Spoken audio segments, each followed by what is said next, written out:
Hey everyone! In this video, I'm going to walk you through the complete process of creating an incoming webhook in Slack.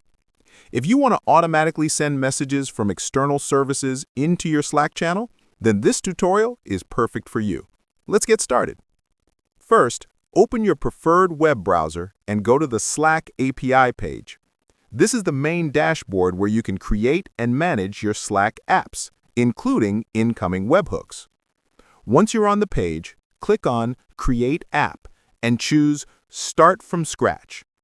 Enter a clear and descriptive name for your app, then select the workspace where you want the webhook to work.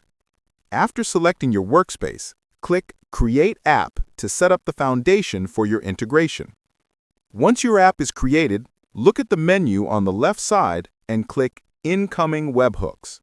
By default, this feature is turned off, so go ahead and enable it. After that, click Add New Webhook and choose the Slack channel where you want your webhook to send messages. When you've selected the channel, click Install to allow the necessary permissions. Slack will then generate a unique webhook URL for you.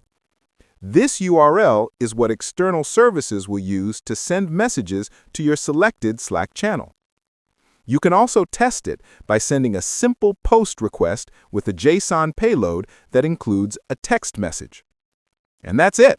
That's how you can easily create an incoming webhook in Slack. If you found this tutorial helpful, make sure to like the video and subscribe for more quick tech guides. Thanks for watching.